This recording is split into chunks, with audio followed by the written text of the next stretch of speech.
Pearl Harbor. The attack on Pearl Harbor on December 7th, 1941, was a day that changed the course of history. Early on a peaceful Sunday morning, the skies over Hawaii were pierced by the sound of incoming planes, marking the start of an assault that would leave a lasting legacy. This date is remembered for the suddenness of the attack, the bravery of those involved, and the profound impact it had on the world. This video meticulously reconstructs the events of that fateful day, detailing the Japanese attack's precision and the immediate actions of the US forces.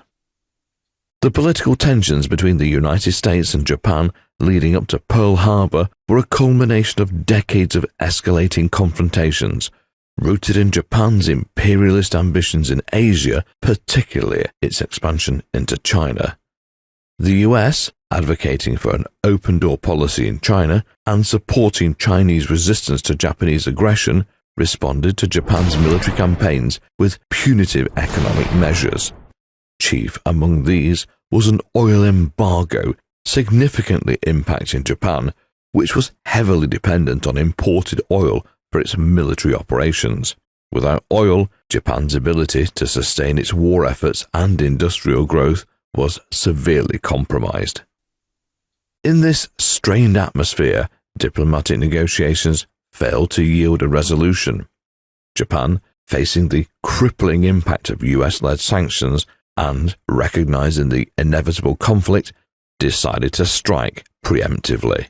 The aim was twofold: to gain a strategic advantage by neutralizing the US Pacific Fleet and to secure access to natural resources in Southeast Asia.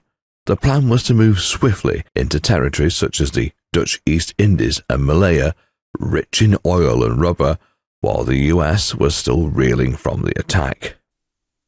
The US, aware of the increasing likelihood of Japanese aggression, was on alert for possible attacks in the region. Although Pearl Harbor was not the most anticipated target, most American intelligence expected Japanese moves against British and Dutch colonies in Southeast Asia or American possessions in the Philippines. However, Japan's strategic decision focused on Pearl Harbor, hoping to deliver a blow so devastating that it would force the US to negotiate a settlement favorable to Japanese interests, allowing them to establish a defensive perimeter across the Pacific. Within Japan, the political situation was equally tense. The Japanese government faced internal pressures, with nationalistic and military factions pushing aggressively for expansion and against any perceived subservience to Western powers.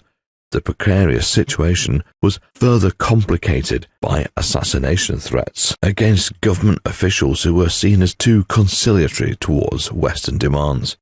This domestic turmoil contributed to Japan's decision to engage in a bold surprise attack, hoping it would secure a quick victory and strengthen its position both domestically and internationally. In the early morning hours before the attack on Pearl Harbor, the atmosphere was one of routine peacetime activity. The US Pacific Fleet, a formidable assembly of naval power, was stationed there, following a strategic decision by President Franklin D. Roosevelt in 1940 to move the fleet from San Diego to Pearl Harbor.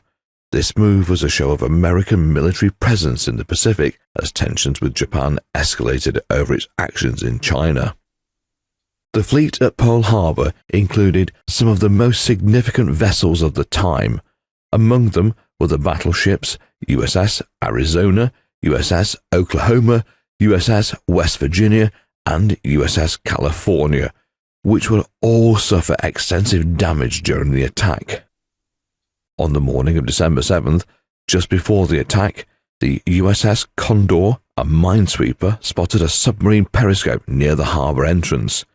At 6:45 a.m., the destroyer USS Ward fired upon and sank a Japanese midget submarine, marking the first US shots in the Pacific theater of World War II. Despite these early actions, the broader threat was not immediately recognized and no general alarm was raised. At 6:53 a.m., The captain of the ward reported the incident, but it was assumed to be isolated, and no further action was taken. Meanwhile, US Army radar operators on Oahu detected a large formation of aircraft heading toward the island, but the report was dismissed by an officer who believed they were US B-17s expected to arrive that day. As the first wave of nearly 200 Japanese aircraft descended, their approach was almost undetected. A US Army radar operator did spot a large formation of planes heading toward the island at 7:02 a.m., but this crucial information was dismissed by a junior officer who assumed these were friendly aircraft due to arrive that day. By 7:55 a.m., the attack commenced in earnest. The initial targets were the airfields, Wheeler, Hickam, and Ford Island, where American planes were conveniently massed together unintentionally, an ideal arrangement for the attackers. The Japanese aircraft unleashed bombs and bullets, rendering the majority of the American planes inoperable. The strategic placement of these planes for protection and sabotage now facilitated their destruction. Concurrently, the Japanese trained their sights on the Pacific Fleet's battleships. The USS Arizona was catastrophically hit and exploded, its ammunition cache igniting, killing 1,177 men in mere moments. The USS Oklahoma, after being struck by multiple torpedoes, capsized, trapping sailors inside. The USS West Virginia and California both suffered severe damage. The precision of the Japanese attack was ruthless and effective, with most of the damage occurring within the first 30 minutes.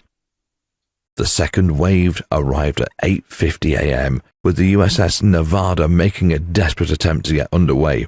Riddled with bombs, it was intentionally beached to avoid blocking the harbor. The USS Pennsylvania was set on fire, and the destroyers, USS Cassin and USS Downs, were left in ruins.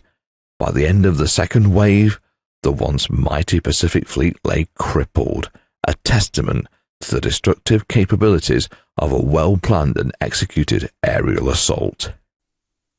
With over 3,400 US casualties, including more than 2,300 deaths, the human cost of the attack was staggering. In contrast, the Japanese losses were minimal, demonstrating the effectiveness of their surprise strategy. The attack on Pearl Harbor marked not just a tragic day for the United States, but a pivotal moment in world history.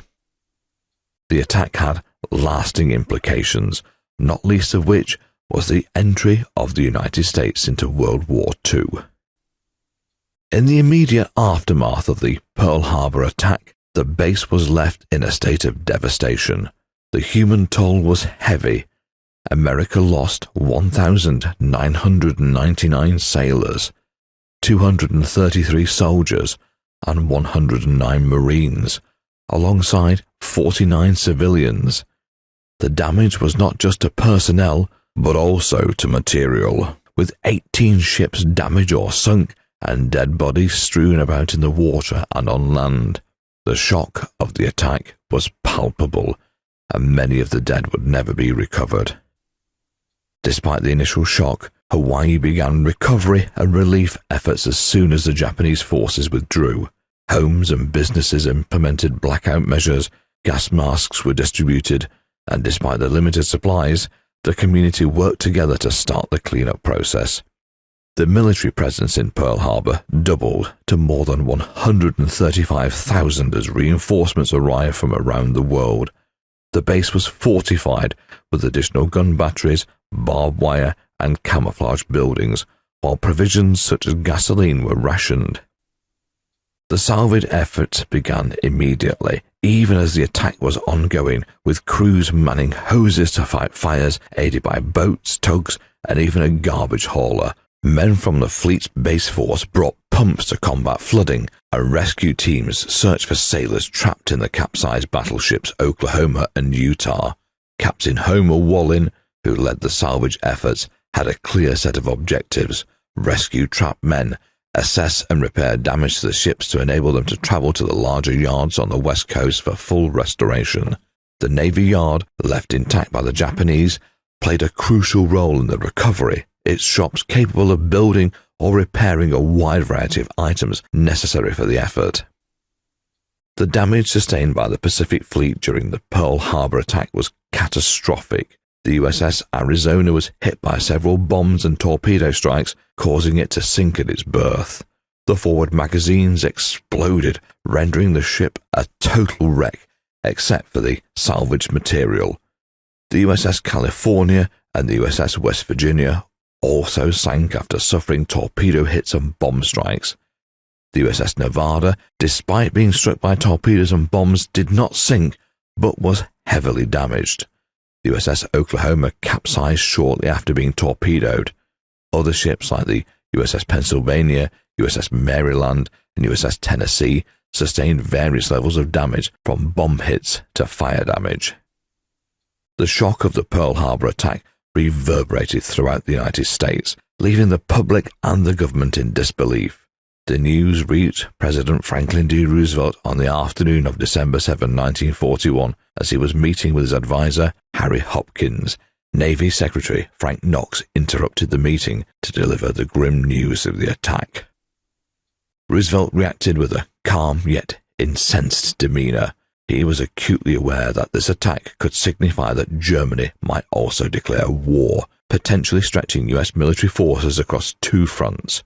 Concerned about the nation's readiness, he foresaw a period of challenges before the U.S. could achieve victory.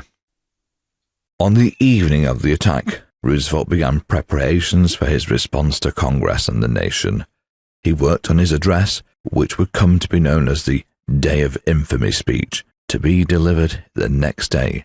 In it, he declared December 7, 1941, a date which would live in infamy, marking the United States' official entry into World War II.